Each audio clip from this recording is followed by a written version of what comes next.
Good morning बच्चों। आज हम डिस्कस करेंगे कोशिका भित्ति दीवार क्या होती है, परत क्या होती है।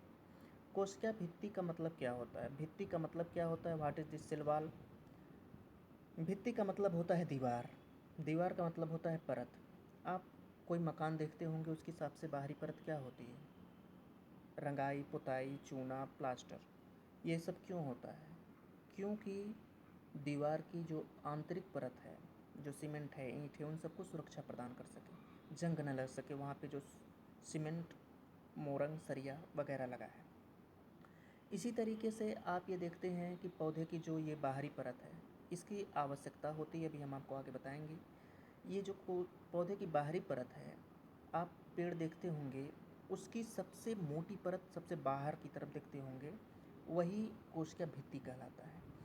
तो कोशिका भित्ति को अन्य नामों से भी पुकारा जाता है, जैसे बाहरी परत, बाहरी आवरण, बाहरी सीमा या मोटी परत, वही कोशिका भित्ति कहलाती है। आप ये फिगर देखिए। अभी आपने समझा कि कोशिका झिल्ली क्या होती है। ये इंटरनल पार्ट होती है, आंतरिक पार्ट। इसी के अंतर्गत आपने समझा कि सारे पदार्थ होते हैं, ये कोशिका को आकार प्रदान करती है। अब आप ये समझे हैं कि कोशिका भित्ति क्या होती है। कोशिका भित्ति का मतलब पेड़ की बाहरी परत, सबसे बाहरी परत, ये वाला पार्ट। इनकी आवश्यकता क्या होती है? ये पादप कोशिकाओं को सुरक्षा प्रदान करते हैं। आप अपना भोजन जब बनाते हैं तो क्या सड़क पे बनाते हैं? नहीं ना। बाहर बनाते हैं? नहीं ना। मतलब आप अपना भोजन बनाने के लिए रसोई घर का इस्तेमाल करते हैं। और वो रसोई घर क्या होता है? चारों तरफ से दीवार की बनी हुई होती है, एक कमरा होता है। ठीक इसी तरीके से जो पौधे का ये वाला पार्ट है, आंतरिक पार्ट, वो एक कमरा है। और कोशिका भित्ति वो उसकी बाहरी परत है। और इसी बाहरी परत के अंतर्गत पौधे की सारी गतिविधियाँ सब कुछ होते हैं। जैसे रसोई घर के अंतर्गत विभिन्न प्रकार के सामान होते हैं और आप अपना भोजन बनाते हैं, उसी तरीके से पौधे अपना भोजन अपने आंतरिक पार्ट में बनाते हैं। और ये सबसे बाहरी परत होती है, कोशिका भित्ति। अच्छा, कोशिका भित्ति की आवश्यकता क्यों होती है? कारण क्या है कोशिका भित्ति की आवश्यकता का? आप अभी तक समझे कि ये पादप कोशिकाओं के आंतरिक पार्ट की सुरक्षा प्रदान करते हैं। ये जो पादप कोशिकाएं हैं, इनको सुरक्षा प्रदान करते हैं। चूँकि अब आप यहाँ पे ये समझिए कि मनुष्य और पौधों में अंतर क्या है। मनुष्य चलता है, फिरता है, बोलता है, संवेदना है, समझता है, सब कुछ करता है। लेकिन क्या पौधों में ये सब है? हाँ, केवल पौधे एक स्थान से दूसरे स्थान तक जा नहीं सकते हैं, वो चल नहीं पाते हैं, उनमें गति नहीं होती है। लेकिन वो भी गर्मी, धूप, तापमान कितना है, ठंडी, गर्मी, इन सब का प्रभाव पड़ता है।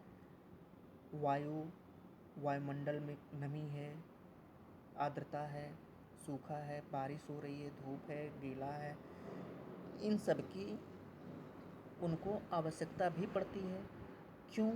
क्योंकि वो अपना भोजन निर्मित करते हैं, उनमें वृद्धि होती है। वृद्धि होने के लिए इन सब का होना आवश्यक है। उनमें फल लगते हैं, इन सब का प्रभाव इनके ऊपर पड़ता है। तो जब ये अपना कार्य इनके लिए करेंगे तो क्या आवश्यकता होगी? कोशिका भित्ति की। दिस इज अ पुलिसमैन, और यू से दैट, आप कह सकते हो कि ये सेना है। और ये सेना देश की जनता को सुरक्षा प्रदान कर रही है। ये देश की जनता है, ये आंतरिक पार्ट देश की जनता है, इसको ये सुरक्षा प्रदान कर रही है। तो आप अब समझ गए होंगे कि कोशिका भित्ति क्या है। अभी तक आपने ये समझा कि कोशिका क्या था। मैं एक बार पुनः रिवाइज कर देता हूँ। कोशिका जीवन की संरचनात्मक एवं प्रकार्यात्मक इकाई होती है। कोशिका दो प्रकार की होती है, प्रोकैरियोटिक, यूकैरियोटिक। प्रोकैरियोटिक कोशिका का मतलब होता है आद्य कोशिका, जीवन की प्रारंभिक कोशिका। यूकैरियोटिक का मतलब होता है जीवन की विकसित अवस्था की कोशिका, यानी वर्तमान कोशिका।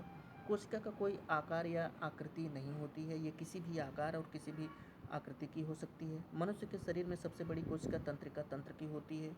और जंतुओं में शुतुरमुर्ग का अंडा पृथ्वी पर सबसे बड़ी कोशिका होती है। कोशिका के जो भाग हैं, जो संगठक हैं, वो कोशिका झिल्ली आप पढ़ चुके, समझ में आ गया होगा। ये आंतरिक पार्ट कोशिका झिल्ली होती है। इसी के अंतर्गत सब मटेरियल रहता है। कोशिका द्रव्य, संरचना, जीव द्रव्य, ये सब आप आगे पढ़ेंगे। कोशिका भित्ति आज आपने पढ़ा। कोशिका भित्ति ये बाहरी परत जो पौधों को सुरक्षा प्रदान करती है। कोशिका द्रव्य केंद्रक। कोशिका भित्ति जो होती है वो जंतुओं में नहीं पाई जाती। जंतुओं में चमड़ा पाया जाता है, जंतुओं में खाल ये मनुष्य में खाल नहीं पाया जाता, मनुष्य में चमड़ा पाया जाता है, मनुष्य में कोई दीवार नहीं पाई जाती, ये केवल पौधों में पाई जाती है और इसका निर्माण सेल्यूलोज के द्वारा होता है। इसका कार्य पौधों को सुरक्षा प्रदान करता है। थैंक्स लॉट बच्चों। अब आप आगे रिवाइज करके आना, आगे हम कोशिका के सारे पार्ट पढ़ाएंगे।